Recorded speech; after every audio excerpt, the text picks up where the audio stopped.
What's happening, everybody? Name is Eddie Gates, and right here in my hands we have the little packet which comes with this guy right here, the new DJI Osmo Pocket 3. And this little camera is extraordinary. It's incredible. It's got a lot of pros, it's got a lot of cons, and we're gonna talk about every single feature that the camera has right here in this ultimate DJI review. To answer that question, should you buy the DJI Pocket 3? So what better way to answer the question of whether or not you should buy this DJI Pocket 3 at a price tag of $669 retail right now, than to actually put this camera through its proper paces, comparing it to other cameras inside of my vlogging setup and seeing how it stands up, where its unique capabilities are most appreciated, where its downfalls are most felt, and just in general, whether it's a good addition to your camera bag. Now, I'm a very small YouTuber, as you can see right down below. I don't have too many subscribers, which, by the way, if you like the review, please consider dropping a like and a comment and perhaps subscribing to the channel. But I'm a pretty small YouTuber, but I take myself extremely seriously. I really don't, but I take my camera gear pretty freaking seriously.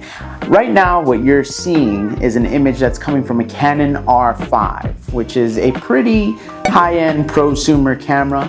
And then in addition to the DSLR that I have with the Canon R5, I also carry along inside of my camera bag a DJI Mavic Pro 2, as well as a GoPro Hero 11 Black. And this was the new addition to the camera bag. Let's start off with what you're actually purchasing here. For that $669 price tag, you need to be getting a lot of good stuff, and in my opinion, you are. You see, it's $669 and not a little bit cheaper because you don't just get the camera, you get this entire what they call creator pack. And this creator pack comes with, of course, the camera itself, the DJI Pocket 3, as well as a carrying bag, a DJI carrying bag. And then you get this little extender here that allows you to attach things like the tripod, which I'm about to show. There's a longer extender, and the reason that it's longer is because it's in a battery pack. It helps extend the life of the battery of the DJI. You get this little tripod stand, which extends out so that you can have tripod legs on the DJI. You get this microphone, and of course, you get the charging cables and, you know, a little windbreaker for the mic. It's nice because it all fits inside this bag, and this bag is not heavy or cumbersome to travel with.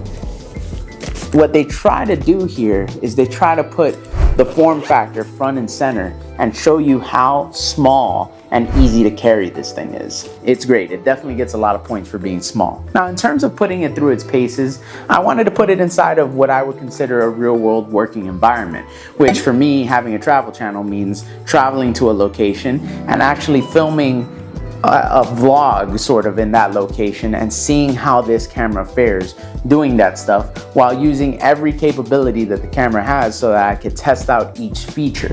So we start the review out by traveling to Japan, specifically Fukuoka, Japan, and charging up this camera all the way up to 100%, which that leads me to my first point, the battery life on this thing. I would guesstimate that for me, basically shooting a couple of clips every single hour, that the battery probably lasted at least a full day by itself, and then the extension battery pack probably added an extra day on top of that. It's pretty good battery life. Like I said, we did film an entire feature-length vlog for the purposes of testing out this camera, so I'm gonna throw it over to Past Edwin, who is all the way back in Fukuoka.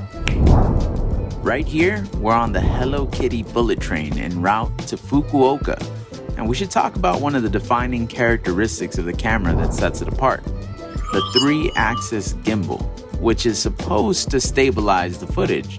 But how good is the stabilization? To find out, we're testing this camera against my standard camera, the Canon R5. The situation is such that I'll be walking as steadily as possible down a train running at over 150 miles per hour. You can clearly see through the R5 that it's nearly impossible to get good footage under these conditions.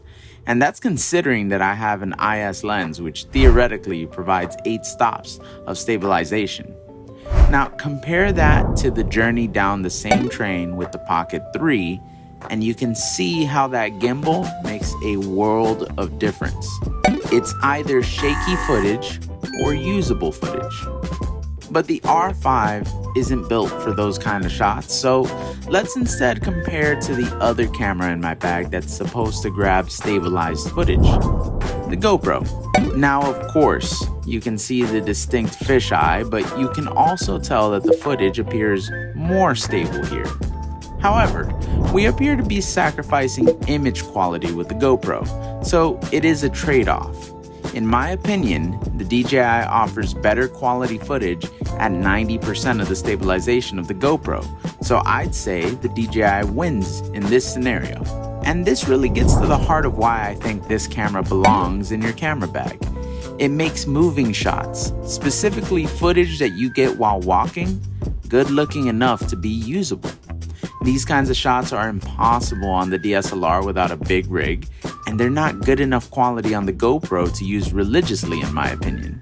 The DJI threads the needle on a shot that you could be using extremely often, the walking shot.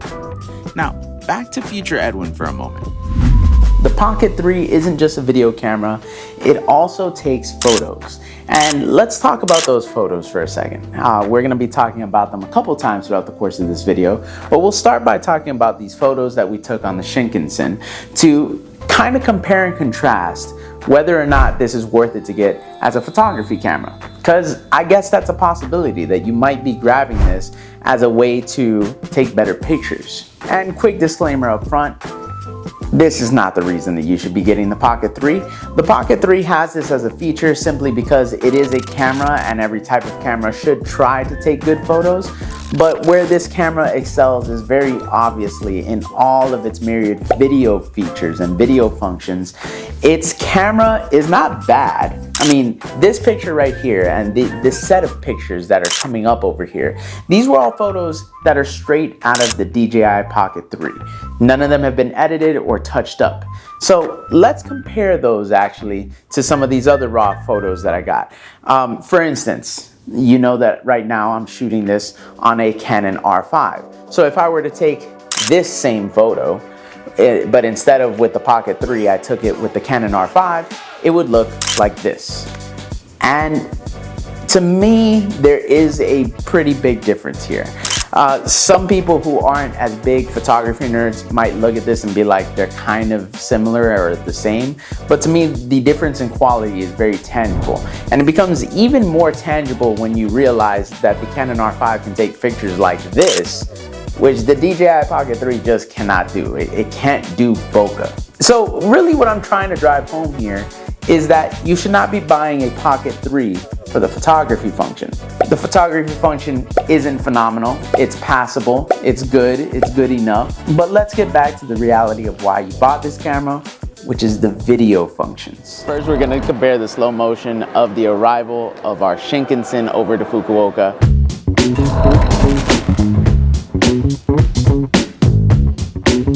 Let's talk about slow motion. This particular shot is from the Canon R5, which is why it is immaculate.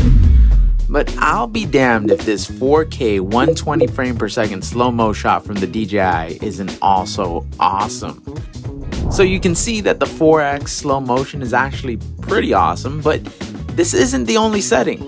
They also have an 8x slow motion option, but instead of 4K, you're sacrificing some quality. It's gonna be in 1080p. And actually, the downgrade in quality isn't so noticeable. So this is great too.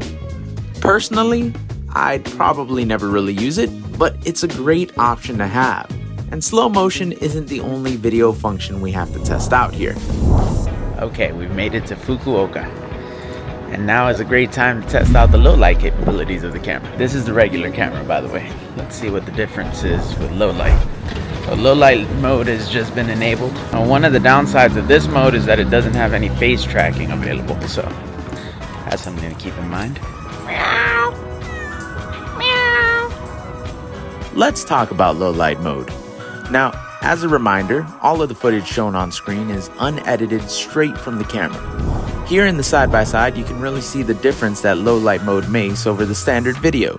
Standard has colors that are more flat and has this sheen of whiteness over it at night, whereas low light has much more accurate colors and shadows. One of the effects of low light seems to be that it makes the image a little warmer, emphasizing oranges and yellows, but that's something that can easily be fixed in post if necessary. So in Fukuoka, they got these things called yatais, which are these outdoor alleyways right here, where a bunch of these vendors set up shop and a bunch of people crowd around one little spot. They cook good food, they serve up good food. Everybody's out there eating. We're gonna try some food right now. Okay, so I'm gonna take this situation here to talk about how excellent it is that this camera is as compact as it is. It would have simply been impossible for me to shoot this meal with any DSLR. The space is far too cramped to set up a tripod or anything like that, so shooting this meal required having a small camera like the Pocket 3 to capture this type of footage. Previously, I would have used my iPhone or the GoPro in a tight situation like this, but as we talked about before, the Pocket 3 simply has better image quality than those other two, allowing me to capture this very special street food without bothering everyone around me. By the way, a reminder that all of this was captured with low light mode on since it's nighttime. But let's talk about one of the negatives of low light. The Pocket 3 really struggles to take pictures at night. You can see here that this first image is blurry, likely because the DJI is trying to go with a slower shutter speed to let more light in, but that's capturing awkward motion in the shot. And even this shot, which isn't so bad, does have its issues. Take a look at this sign and how fuzzy it is. The Pocket 3 is definitely not the camera for nighttime photography, even though it excels at videography.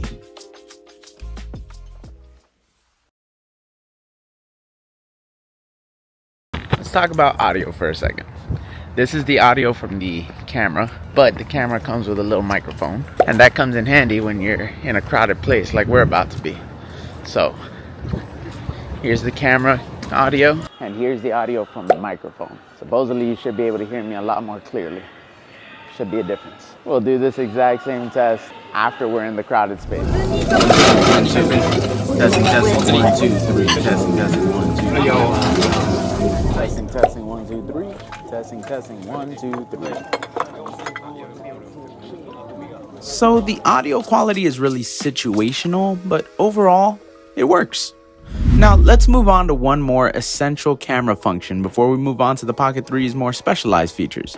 The essential camera function we're going to touch on is the zoom function. Let's say you happen to be at a sumo wrestling competition. That's pretty cool. And you might want to capture footage like this. But this is our good friend, the R5 again. Our seats were just too far away from center stage for the DJI to be useful in its normal mode. But hey, luckily, check that out. It can zoom in. Now this is the maximum 2x zoom. And while it does leave a lot to be desired, it's certainly better than nothing. For those of you that like to pixel peep, you'll also notice that the zoom does obviously cause the camera to lose a bit of quality. Overall, this is definitely not the camera to be capturing far off events. This is definitely set up better for something like vlogging, where you can get a bit closer to the subject. I can't believe we've made it this far into the video without touching on the special features. Special features are the shooting modes that are pretty unique to the Pocket 3. These features really make them stand out against the competition, and we're going to start with perhaps the most marketed one, active tracking. You can set up the camera like so and have it register you as a target and then track you as you move around. But if you're going to do this on your own, you need the app. That's right, one thing that you need to invest your time in when you get the Pocket 3 is understanding the Mimo app, which is a downloadable smartphone app that you can get, as you can see right here, that will pair with your DJI Pocket 3 and allow you to control the camera from your smartphone. It's actually pretty nifty. With the app open, it's as simple as selecting yourself and voila! The camera will track you as you move. Magic. Except when it's not magic. Active tracking certainly isn't perfect. When things like this car cut in front of you, the app loses you, and sometimes it just loses you for no reason. It's great in theory, but in practice it falls short. It works excellently though when you're behind the camera and you track someone with its active tracking function. I will say this is the sort of thing that can and will probably be fixed by software updates in the future. The other unique video function this device has is something called a spin shot. This gets the camera to do either a 180-degree or a 90-degree turn as you move, creating this trippy inception effect in the footage. I don't know how often I can use this type of clip, but I will say that the camera is awesome at generating this particular clip. The last thing we'll touch on in this review is the panorama function. This camera has the ability to take two types of panoramas, the 180-degree long picture and the 3x3 panorama, which stitches together 9 pictures to get one ultra high resolution image. The way it works is that you find a good subject, like say this giant statue of Buddha, and then you stand in front of it and you press the panorama button, and then you stand still as the camera moves around and takes a bunch of photos and then processes them together. The camera is pretty good and efficient with this function too. And that, my friends, is the DJI Pocket 3 comprehensive review. To conclude, this camera is pretty freaking incredible when it all comes down to it. I mean, just the fact that it is called the Pocket 3 and it truly fits in your pocket is just such a big deal, especially when you consider the kind of quality that you're getting inside of a camera that literally fits in your pocket. All in all, for $669, I would strongly recommend purchasing this camera and adding it to your camera bag. It is a great purchase. I don't regret it 1 ounce. And to me, the pros far outweigh the cons. There aren't any major complaints that I have with this thing or any major things that are missing, which means that this thing is an awesome camera that you should add to your bag as soon as possible. If you enjoyed this review, please consider subscribing to the channel, seeing all the travel content that we got planned ahead of you. We still got a couple more Italy videos coming out. We have videos from Washington State coming out, Olympic National Park, and we have tons of videos from the trip to Japan that we just took. So if you don't want to miss any of those adventures, I'd subscribe to this channel. And if you think that I missed anything inside this review, or you have any comments about the DJI Pocket 3, or you agree or disagree with me, leave a comment down below. I'd love to hear what you guys are thinking. But all of that being said, I will catch you guys on the flip side. Peace.